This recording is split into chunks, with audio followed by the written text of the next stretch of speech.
আসসালামু আলাইকুম। কি অবস্থা সবার? আশা করি সবাই ভালো আছেন। জামাইয়ের হঠাৎ করে ইচ্ছে হয়েছে সে ফুচকা খাবে। বাসায় যেহেতু সব কিছু ছিল তাই চটপট ফুচকা বানিয়ে নেব। এখানে আমি পেঁয়াজ কুচি, শসা কুচি, মরিচ কুচি আর লেবু কেটে নিয়েছি, কারণ এগুলোই কিন্তু ফুচকাতে মেইন। আর ফুচকার এই প্রোডাক্টগুলো যদি রেডি করা থাকে তাহলে ফুচকা বানাতে একটুও সময় লাগে না। যেহেতু হাজব্যান্ড খেতে চেয়েছে অবশ্যই কিন্তু বানিয়ে দেওয়া আমার উচিত। তো আমি বিকেলবেলায় এটা বানানোর ট্রাই করেছি। তো কেমন হয়েছে অবশ্যই আপনাদের সাথে পুরো ভিডিওটা শেয়ার করব। পুরো ভিডিওটা অবশ্যই দেখবেন, তাহলে রেসিপিটা বুঝতে পারবেন। এভাবে আপনারা পেঁয়াজ, শসা, লেবু আর মরিচ কুচি করে নেবেন, তাহলে কিন্তু আপনার কাজটা অনেকটাই সহজ হয়ে যাবে।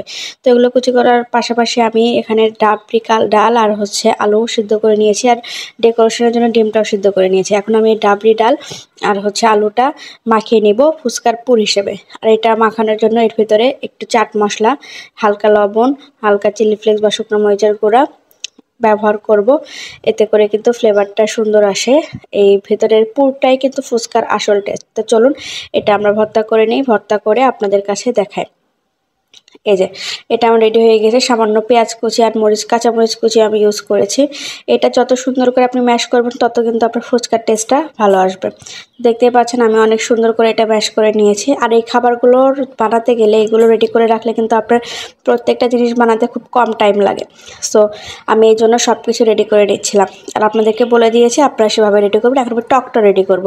এই দেখুন আমার টকটা মাশাআল্লাহ অনেক ভালো হয়েছে। আমি এখানে তেঁতুলটা গুলে রেখেছিলাম, তারপরে এটা চিপে এর ভিতরে লেবুর রস দিয়েছি, হালকা দিয়েছি চাট মশলা, কাঁচামরিচ কুচি আর শুকনা মরিচ গুঁড়া বা চিলি ফ্লেক্স। দেখুন মাশাআল্লাহ, আর চিনি দিয়েছি সামান্য পরিমাণ। মাশাআল্লাহ আমার এই টকটা অনেক সুন্দর হয়েছে। সবাই আমার এই টকেরই প্রশংসা বেশি করে, আর আমি এভাবেই টক বানাই।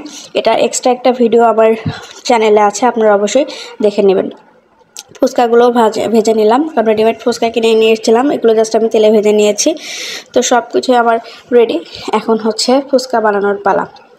তো আপনারা যারা বাসায় হোমমেড ফুচকা বানাতে চান সেটাও পারবেন। আমি যেহেতু কিনাই ছিল বাসায়, যার জন্য আমি ওগুলোই জাস্ট ভেজে নিয়েছি। এই যে দেখুন আমার সব কিছু এখানে রেডি।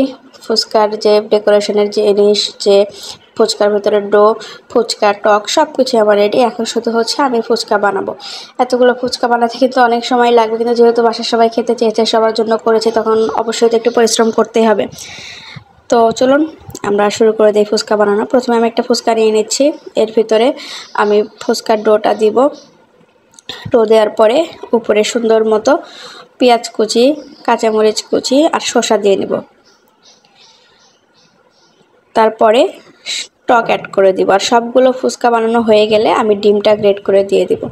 তো আমি ফুচকাগুলো বানানোর একদম শেষ করে আপনাদের কাছে আবার শেয়ার করছি যে এটা কেমন হলো দেখতে।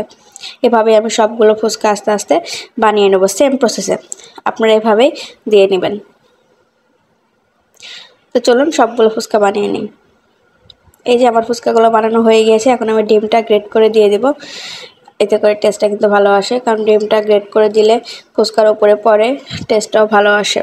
আর আমি কিন্তু চাট মশলা জাস্ট ফুচকার ডো বলতে ভিতরে যে পুর সেটাতে ব্যবহার করেছি, আর টকের মতো ব্যবহার করেছি। আর টকটা আমি এক্সট্রা করে রেখেও দিয়েছি।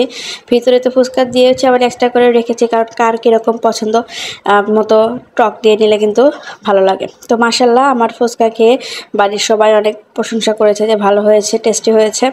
আপনাদের কাছে কেমন লাগলো অবশ্যই আপনারা কমেন্ট করে জানাবেন, কারণ আপনাদের প্রত্যেকটা কমেন্ট আমার কাছে মূল্যবান। আর আমার ভিডিওটা যদি আপনাদের কাছে একটু ভালো লেগে থাকে অবশ্যই লাইক, কমেন্ট করবেন, শেয়ার করবেন। আর এই প্রসেসেই বাসায় বানাবেন, দেখবেন বাড়ির সবাই অনেক পছন্দ করবে। আশা করি আমার ভিডিওটি আপনাদের সবার কাছেই ভালো লেগেছে। ভালো লাগলে অবশ্যই কমেন্ট করে জানাবেন। অসংখ্য ধন্যবাদ। ভালো থাকবেন আপনারা। আসসালামু আলাইকুম।